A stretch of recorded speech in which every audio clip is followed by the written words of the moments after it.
The Adventures of Sherlock Holmes. Adventure 3. A Case of Identity. "My dear fellow," said Sherlock Holmes as we sat on either side of the fire in his lodgings at Baker Street, "life is infinitely stranger than anything which the mind of man could invent. We would not dare to conceive the things which are really mere commonplaces of existence. If we could fly out of that window hand in hand, hover over this great city, gently remove the roofs, and peep in at the queer things which are going on, the strange coincidences, the plannings, the cross purposes, the wonderful chains of events, working through generations, and leading to the most outré results, it would make all fiction with its conventionalities and foreseen conclusions most stale and unprofitable." "And yet I am not convinced of it," I answered. "The cases which come to light in the papers are, as a rule, bald enough and vulgar enough. We have in our police reports realism pushed to its extreme limits, and yet the result is, it must be confessed, neither fascinating nor artistic." "A certain selection and discretion must be used in producing a realistic effect," remarked Holmes. "This is wanting in the police report, where more stress is laid, perhaps, upon the platitudes of the magistrate than upon the details, which to an observer contain the vital essence of the whole matter. Depend upon it, there is nothing so unnatural as the commonplace." I smiled and shook my head. "I can quite understand your thinking so," I said. "Of course, in your position of unofficial adviser and helper to everybody who is absolutely puzzled throughout 3 continents, you are brought in contact with all that is strange and bizarre. But here," I picked up the morning paper from the ground, "let us put it to a practical test. Here is the first heading upon which I come: A husband's cruelty to his wife. There is half a column of print, but I know without reading it that it is all perfectly familiar to me. There is, of course, the other woman, the drink, the push, the blow, the bruise, the sympathetic sister or landlady. The crudest of writers could invent nothing more crude." "Indeed, your example is an unfortunate one for your argument," said Holmes, taking the paper and glancing his eye down it. "This is the Dundas separation case, and, as it happens, I was engaged in clearing up some small points in connection with it. The husband was a teetotaler. There was no other woman, and the conduct complained of was that he had drifted into the habit of winding up every meal by taking out his false teeth and hurling them at his wife, which, you will allow, is not an action likely to occur to the imagination of the average story-teller. Take a pinch of snuff, doctor, and acknowledge that I have scored over you in your example." He held out his snuff-box of old gold, with a great amethyst in the centre of the lid. Its splendour was in such contrast to his homely ways and simple life that I could not help commenting upon it. "Ah," said he, "I forgot that I had not seen you for some weeks. It is a little souvenir from the King of Bohemia, in return for my assistance in the case of the Irene Adler papers." "And the ring?" I asked, glancing at a remarkable brilliant which sparkled upon his finger. "It was from the reigning family of Holland, though the matter in which I served them was of such delicacy that I cannot confide it even to you, who have been good enough to chronicle 1 or 2 of my little problems." "And have you any on hand just now?" I asked with interest. "Some 10 or 12, but none which present any feature of interest. They are important, you understand, without being interesting. Indeed, I have found that it is usually in unimportant matters that there is a field for the observation, and for the quick analysis of cause and effect which gives the charm to an investigation. The larger crimes are apt to be the simpler, for the bigger the crime, the more obvious, as a rule, is the motive. In these cases, save for one rather intricate matter which has been referred to me from Marseilles, there is nothing which presents any features of interest. It is possible, however, that I may have something better before very many minutes are over, for this is one of my clients, or I am much mistaken." He had risen from his chair and was standing between the parted blinds, gazing down into the dull, neutral-tinted London street. Looking over his shoulder, I saw that on the pavement opposite there stood a large woman with a heavy fur boa round her neck, and a large curling red feather in a broad-brimmed hat, which was tilted in a coquettish Duchess of Devonshire fashion over her ear. From under this great panoply she peeped up in a nervous, hesitating fashion at our windows, while her body oscillated backward and forward, and her fingers fidgeted with her glove buttons. Suddenly, with a plunge, as of the swimmer who leaves the bank, she hurried across the road, and we heard the sharp clang of the bell. "I have seen those symptoms before," said Holmes, throwing his cigarette into the fire. "Oscillation upon the pavement always means an affaire à coeur. She would like advice, but it is not sure that the matter is not too delicate for communication. And yet even here we may discriminate. When a woman has been seriously wronged by a man she no longer oscillates, and the usual symptom is a broken bell wire. Here we may take it that there is a love matter, but that the maiden is not so much angry as perplexed or grieved. But here she comes in person to resolve our doubts." As he spoke there was a tap at the door, and the boy in buttons entered to announce Miss Mary Sutherland, while the lady herself loomed behind his small black figure like a full-sailed merchantman behind a tiny pilot-boat. Sherlock Holmes welcomed her with the easy courtesy for which he was remarkable, and having closed the door and bowed her into an arm-chair, he looked her over in the minute yet abstracted fashion which was peculiar to him. "Do you not find," he said, "that with your short sight it is a little trying to do so much typewriting?" "I did at first," she answered, "but now I know where the letters are without looking." Then, suddenly realizing the full purport of his words, she gave a violent start and looked up, with fear and astonishment upon her broad, good-humoured face. "You've heard about me, Mr. Holmes," she cried. "Else how could you know all that?" "Ha! Never mind," said Holmes, laughing. "It is my business to know things. Perhaps I have trained myself to see what others overlook. If not, why should you come to consult me?" "I came to you, sir, because I heard of you from Mrs. Etheridge, whose husband you found so easy when the police and everyone had given him up for dead. Oh, Mr. Holmes, I wish you would do as much for me. I'm not rich, but still I have 100 a year in my own right, besides the little that I make by the machine, and I would give it all to know what has become of Mr. Hosmer Angel." "Why did you come away to consult me in such a hurry?" asked Sherlock Holmes, with his finger-tips together and his eyes to the ceiling. Again a startled look came over the somewhat vacuous face of Miss Mary Sutherland. "Yes, I did bang out of the house," she said, "for it made me angry to see the easy way in which Mr. Winbank, that is, my father, took it all. He would not go to the police, and he would not go to you, and so at last, as he would do nothing, and kept on saying that there was no harm done, it made me mad, and I just on with my things and came right away to you." "Your father?" said Holmes. "Your stepfather, surely, since the name is different." "Yes, my stepfather. I call him father, though it sounds funny, too, for he is only 5 years and 2 months older than myself." "And your mother is alive?" "Oh, yes, mother is alive and well. I wasn't best pleased, Mr. Holmes, when she married again so soon after father's death, and a man who was nearly 15 years younger than herself.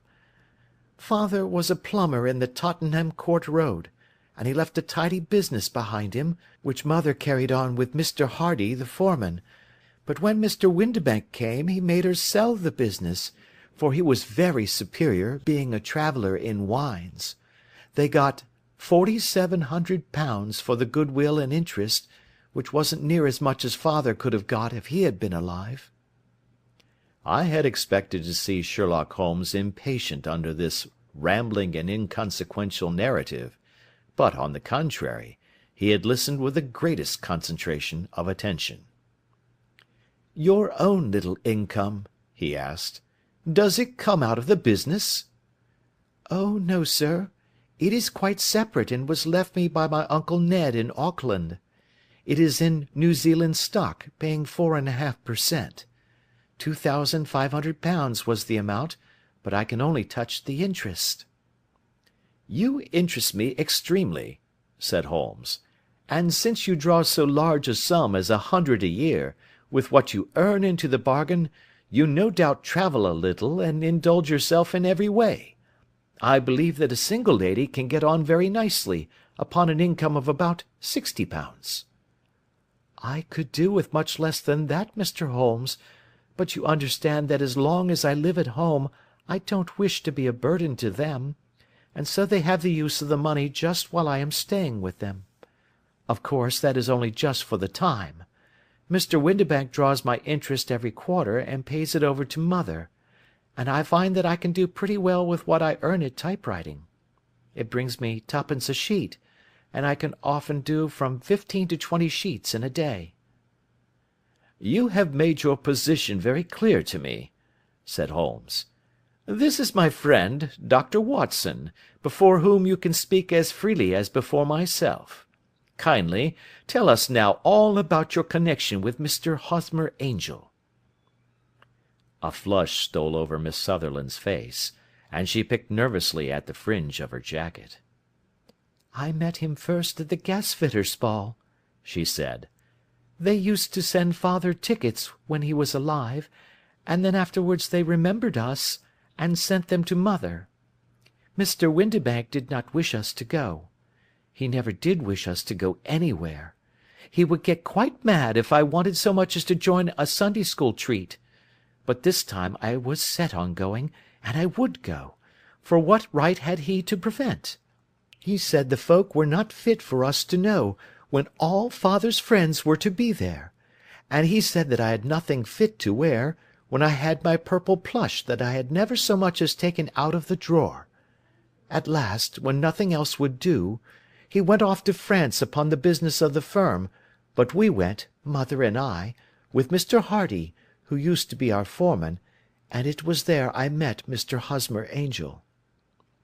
"I suppose," said Holmes, "that when Mr. Windibank came back from France, he was very annoyed at your having gone to the ball."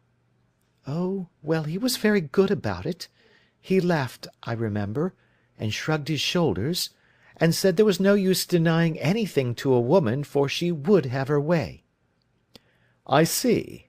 Then at the gasfitters' ball you met, as I understand, a gentleman called Mr. Hosmer Angel." "Yes, sir. I met him that night, and he called next day to ask if we had got home all safe, and after that we met him.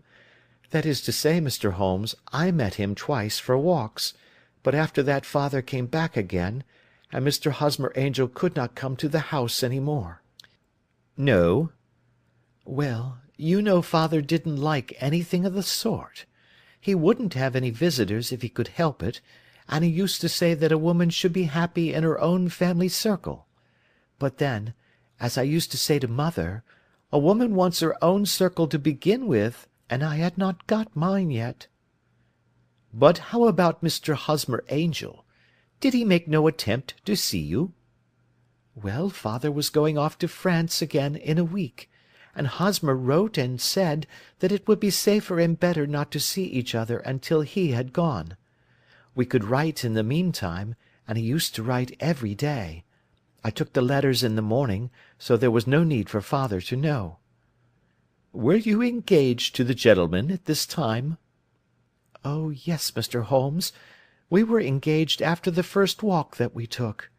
Hosmer—Mr. Angel—was a cashier in an office in Leadenhall Street, and—" "What office?"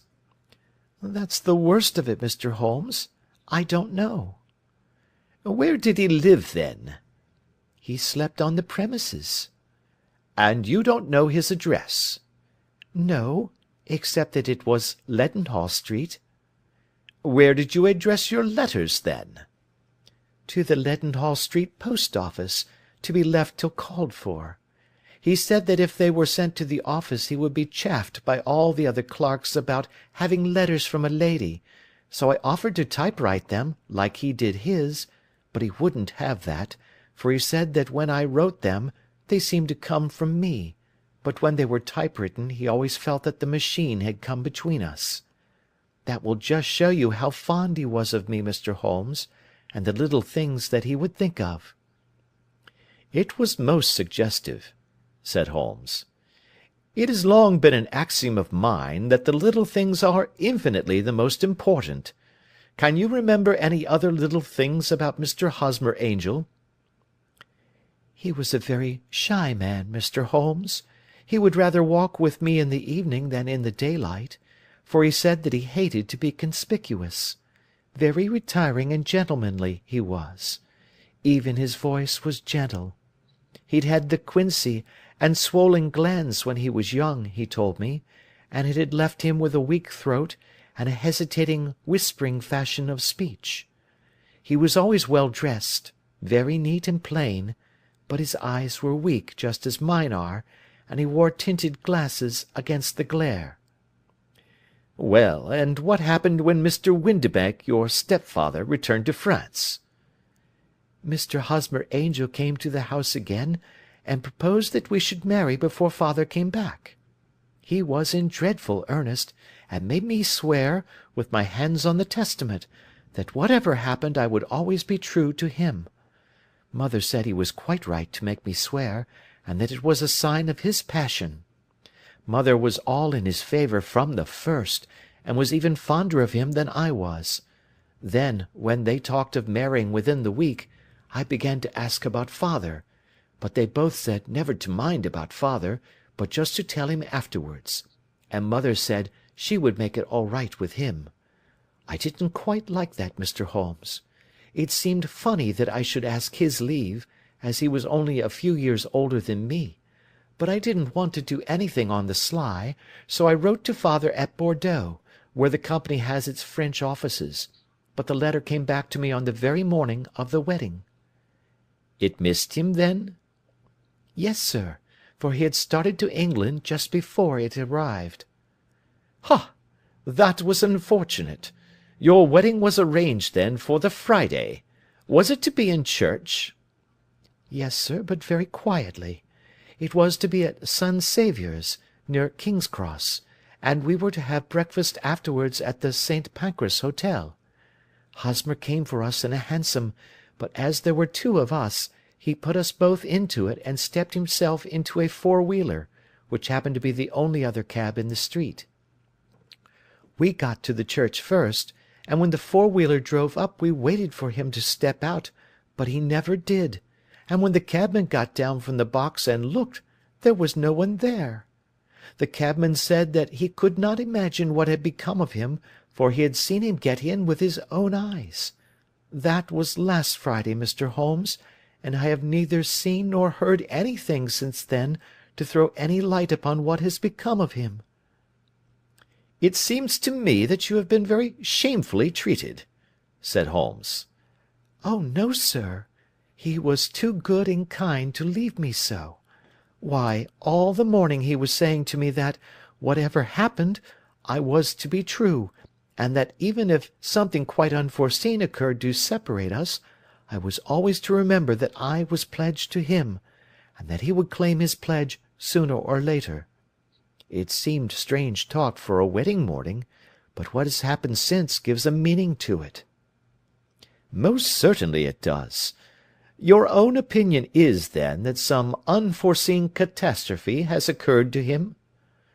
"Yes, sir. I believe that he foresaw some danger, or else he would not have talked so, and then I think that what he foresaw happened." "But you have no notion as to what it could have been?" "None."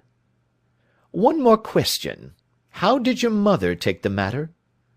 She was angry, and said that I was never to speak of the matter again." "And your father? Did you tell him?" "Yes, and he seemed to think, with me, that something had happened, and that I should hear of Hosmer again. As he said, what interest could any one have in bringing me to the doors of the church, and then leaving me? Now, if he had borrowed my money, or if he had married me and got my money settled on him, there might be some reason, but Hosmer was very independent about money, and never would look at a shilling of mine. And yet, what could have happened? And why could he not write? Oh, it drives me half mad to think of it, and I can't sleep a wink at night." She pulled a little handkerchief out of her muff, and began to sob heavily into it. "I shall glance into the case for you," said Holmes, rising, "and I have no doubt that we shall reach some definite result. Let the weight of the matter rest upon me now, and do not let your mind dwell upon it further. Above all, try to let Mr. Hosmer Angel vanish from your memory, as he has done from your life." "Then you don't think I'll see him again?" "I fear not." "Then what has happened to him?" "You will leave that question in my hands. I should like an accurate description of him, and any letters of his which you can spare." "I advertised for him in last Saturday's Chronicle," said she. "Here is the slip, and here are 4 letters from him." "Thank you. And your address?" "Number 31 Lion Place, Camberwell." "Mr. Angel's address you never had, I understand. Where is your father's place of business?" "He travels for Westhouse and Marbank, the great claret importers of Fenchurch Street." "Thank you. You have made your statement very clearly.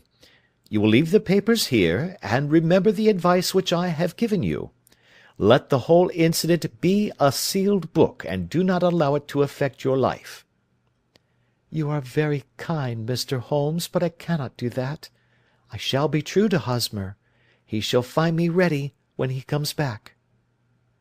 For all the preposterous hat and the vacuous face, there was something noble in the simple faith of our visitor which compelled our respect. She laid her little bundle of papers upon the table and went her way, with a promise to come again whenever she might be summoned. Sherlock Holmes sat silent for a few minutes with his finger-tips still pressed together, his legs stretched out in front of him, and his gaze directed upward to the ceiling. Then he took down from the rack the old and oily clay pipe which was to him as a counsellor, and, having lit it, he leaned back in his chair, with the thick blue cloud-wreaths spinning up from him, and a look of infinite languor in his face. "Quite an interesting study, that maiden," he observed. "I found her more interesting than her little problem, which, by the way, is rather a trite one. You will find parallel cases, if you consult my index, in Andover in '77, and there was something of the sort at The Hague last year. Old as is the idea, however, there were 1 or 2 details which were new to me, but the maiden herself was most instructive." "You appeared to read a good deal upon her which was quite invisible to me," I remarked. "Not invisible, but unnoticed, Watson. You did not know where to look, and so you missed all that was important. I can never bring you to realize the importance of sleeves, the suggestiveness of thumbnails, or the great issues that may hang from a bootlace. Now, what did you gather from that woman's appearance? Describe it." "Well, she had a slate-coloured, broad-brimmed straw hat, with a feather of a brickish red. Her jacket was black, with black beads sewn upon it, and a fringe of little black jet ornaments. Her dress was brown, rather darker than coffee colour, with a little purple plush at the neck and sleeves. Her gloves were greyish and were worn through at the right forefinger. Her boots I didn't observe. She had small, round, hanging gold earrings, and a general air of being fairly well-to-do in a vulgar, comfortable, easy-going way." Sherlock Holmes clapped his hands softly together, and chuckled. "'Pon my word, Watson, you are coming along wonderfully. you have really done very well indeed. It is true that you have missed everything of importance, but you have hit upon the method, and you have a quick eye for colour. Never trust to general impressions, my boy, but concentrate yourself upon details. My first glance is always at a woman's sleeve.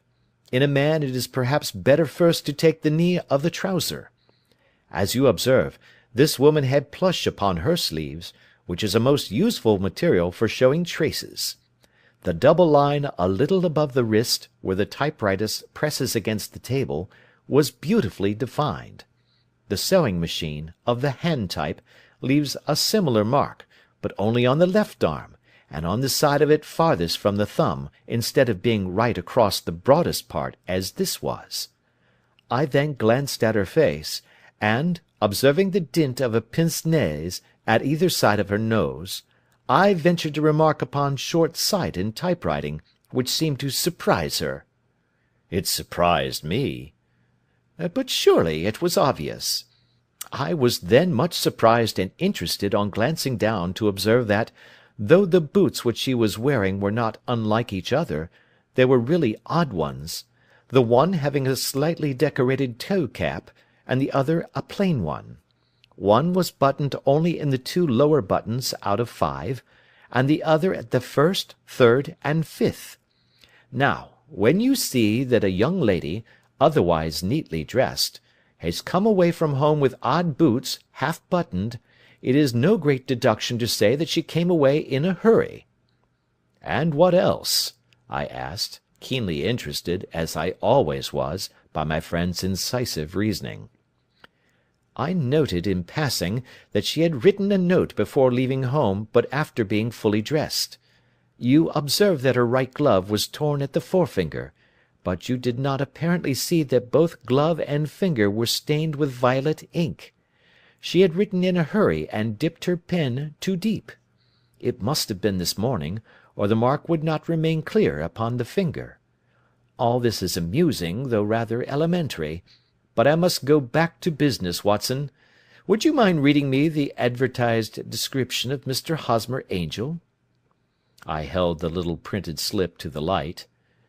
Missing, it said, on the morning of the 14th, a gentleman named Hosmer Angel, about 5 feet 7 inches in height, strongly built, sallow complexion, black hair, a little bald in the centre, bushy, black side whiskers and moustache, tinted glasses, slight infirmity of speech, was dressed when last seen in black frock-coat faced with silk, black waistcoat, gold Albert chain, and grey Harris tweed trousers, with brown gaiters over elastic-sided boots, known to have been employed in an office in Leadenhall Street. Anybody bringing— "That will do," said Holmes. "As to the letters," he continued, glancing over them, "they are very commonplace. Absolutely no clue in them to Mr. Angel, save that he quotes Balzac once. There is one remarkable point, however, which will no doubt strike you." "They are typewritten," I remarked. "Not only that, but the signature is typewritten. Look at the neat little Hosmer Angel at the bottom. There is a date, you see, but no superscription except Leadenhall Street, which is rather vague. The point about the signature is very suggestive. In fact, we may call it conclusive." "Of what?" "My dear fellow, is it possible you do not see how strongly it bears upon the case?" "I cannot say that I do, unless it were that he wished to be able to deny his signature if an action for breach of promise were instituted." "No, that was not the point. However, I shall write 2 letters, which should settle the matter. One is to a firm in the City, the other is to the young lady's stepfather, Mr. Windibank, asking him whether he could meet us here at 6 o'clock to-morrow evening. It is just as well that we should do business with the male relatives. And now, Doctor, we can do nothing until the answers to those letters come, so we may put our little problem upon the shelf for the interim." I had had so many reasons to believe in my friend's subtle powers of reasoning and extraordinary energy in action, that I felt that he must have some solid grounds for the assured and easy demeanour with which he treated the singular mystery which he had been called upon to fathom. Once only had I known him to fail, in the case of the King of Bohemia and the Irene Adler photograph, but when I looked back to the weird business of the sign of 4, and the extraordinary circumstances connected with the study in scarlet, I felt that it would be a strange tangle indeed which he could not unravel. I left him then, still puffing at his black clay pipe, with the conviction that when I came again on the next evening, I would find that he held in his hands all the clues which would lead up to the identity of the disappearing bridegroom of Miss Mary Sutherland. A professional case of great gravity was engaging my own attention at the time, and the whole of next day I was busy at the bedside of the sufferer. It was not until close upon 6 o'clock that I found myself free, and was able to spring into a hansom and drive to Baker Street, half afraid that I might be too late to assist at the dénouement of the little mystery. I found Sherlock Holmes alone, however, half asleep, with his long, thin form curled up in the recesses of his arm-chair. A formidable array of bottles and test-tubes, with a pungent, cleanly smell of hydrochloric acid, told me that he had spent his day in the chemical work which was so dear to him. "Well, have you solved it?" I asked as I entered. "Yes, it was the bisulfate of baryta." "No, no, the mystery!" I cried. "Oh, that! I thought of the salt that I had been working upon. There was never any mystery in the matter, though, as I said yesterday, some of the details are of interest. The only drawback is that there is no law, I fear, that can touch the scoundrel." "Who was he, then, and what was his object in deserting Miss Sutherland?" The question was hardly out of my mouth, and Holmes had not yet opened his lips to reply, when we heard a heavy footfall in the passage, and a tap at the door. "This is the girl's stepfather, Mr. James Windibank," said Holmes. "He has written to me to say that he would be here at 6. Come in."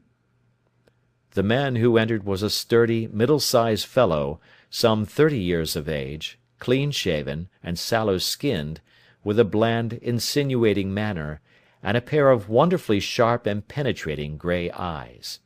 He shot a questioning glance at each of us, placed his shiny top-hat upon the sideboard, and with a slight bow sidled down into the nearest chair. "Good evening, Mr. James Windibank," said Holmes. "I think that this typewritten letter is from you, in which you have made an appointment with me for 6 o'clock?" "Yes, sir.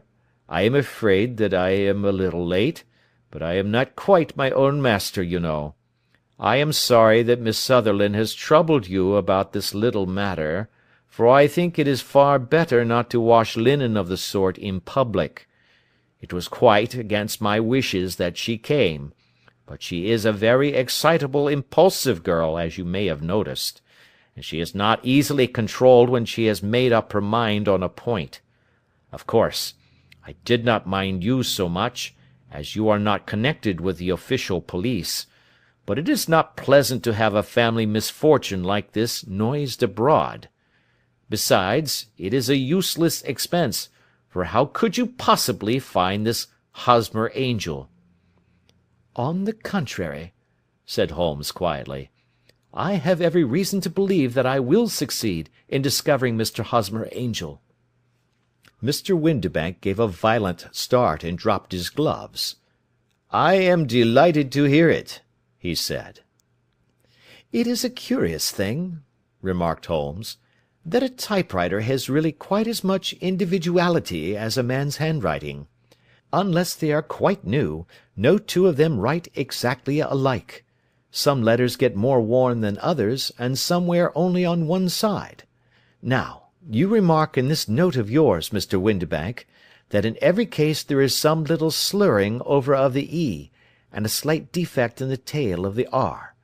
There are 14 other characteristics, but those are the more obvious." "We do all our correspondence with this machine at the office, and no doubt it is a little worn," our visitor answered, glancing keenly at Holmes with his bright little eyes. And now I will show you what is really a very interesting study, Mr. Windibank," Holmes continued.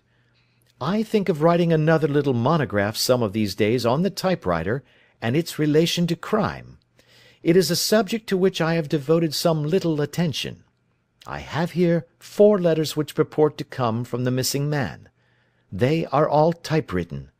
In each case, not only are the E's slurred and the R's tailless, but you will observe, if you care to use my magnifying lens, that the 14 other characteristics to which I have alluded are there as well." Mr. Windibank sprang out of his chair and picked up his hat. "I cannot waste time over this sort of fantastic talk, Mr. Holmes," he said. "If you can catch the man, catch him, and let me know when you have done it." "Certainly," said Holmes, stepping over and turning the key in the door. "I let you know then that I have caught him." "What? Where?" shouted Mr. Windibank, turning white to his lips and glancing about him like a rat in a trap. "Oh, it won't do. Really it won't," said Holmes suavely. "There is no possible getting out of it, Mr. Windibank. It is quite too transparent, and it was a very bad compliment when you said that it was impossible for me to solve so simple a question. That's right. Sit down and let us talk it over." Our visitor collapsed into a chair, with a ghastly face and a glitter of moisture on his brow. It's not actionable," he stammered. "I am very much afraid that it is not. But between ourselves, Windibank, it was as cruel and selfish and heartless a trick in a petty way as ever came before me. Now, let me just run over the course of events, and you will contradict me if I go wrong." The man sat huddled up in his chair, with his head sunk upon his breast, like one who is utterly crushed. Holmes stuck his feet up on the corner of the mantelpiece, and leaning back with his hands in his pockets, began talking, rather to himself, as it seemed, than to us. "The man married a woman very much older than himself for her money," said he, "and he enjoyed the use of the money of the daughter as long as she lived with them. It was a considerable sum, for people in their position, and the loss of it would have made a serious difference. It was worth an effort to preserve it. The daughter was of a good, amiable disposition, but affectionate and warm-hearted in her ways, so that it was evident that with her fair personal advantages, and her little income, she would not be allowed to remain single long. Now her marriage would mean, of course, the loss of 100 a year, so what does her stepfather do to prevent it? He takes the obvious course of keeping her at home, and forbidding her to seek the company of people of her own age. But soon he found that that would not answer for ever. She became restive, insisted upon her rights, and finally announced her positive intention of going to a certain ball. What does her clever stepfather do then? He conceives an idea more creditable to his head than to his heart.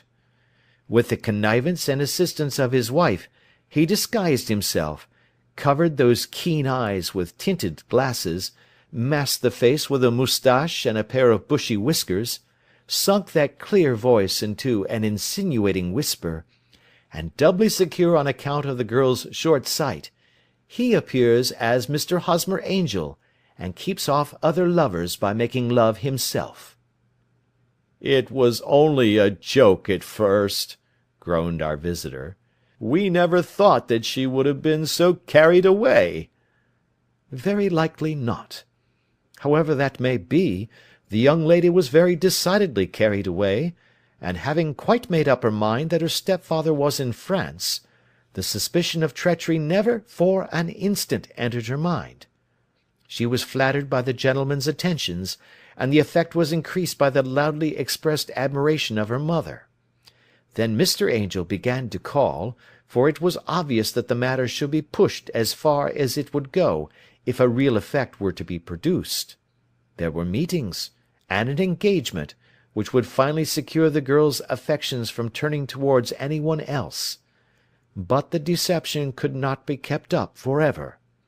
These pretended journeys to France were rather cumbrous. The thing to do was clearly to bring the business to an end in such a dramatic manner that it would leave a permanent impression upon the young lady's mind, and prevent her from looking upon any other suitor for some time to come. Hence those vows of fidelity exacted upon a testament, and hence also the allusions to a possibility of something happening on the very morning of the wedding. James Windibank wished Miss Sutherland to be so bound to Hosmer Angel, and so uncertain as to his fate, that for 10 years to come, at any rate, she would not listen to another man. As far as the church door he brought her, and then, as he could go no farther, he conveniently vanished away by the old trick of stepping in at one door of a four-wheeler, and out at the other. I think that was the chain of events, Mr. Windibank." Our visitor had recovered something of his assurance while Holmes had been talking, and he rose from his chair now with a cold sneer upon his pale face. "It may be so, or it may not, Mr. Holmes," said he. "But if you are so very sharp, you ought to be sharp enough to know that it is you who are breaking the law now, and not me. I have done nothing actionable from the first, but as long as you keep that door locked, you lay yourself open to an action for assault and illegal constraint." "The law cannot, as you say, touch you," said Holmes, unlocking and throwing open the door. "Yet there never was a man who deserved punishment more. If the young lady has a brother or a friend, he ought to lay a whip across your shoulders, by Jove," he continued, flushing up at the sight of the bitter sneer upon the man's face.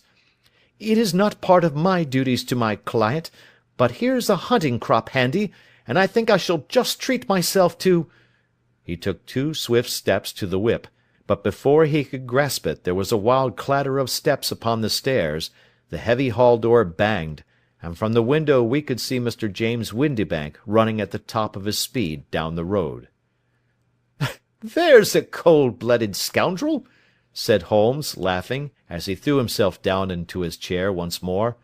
"That fellow will rise from crime to crime until he does something very bad and ends on a gallows. The case has, in some respects, been not entirely devoid of interest." "I cannot now entirely see all the steps of your reasoning," I remarked.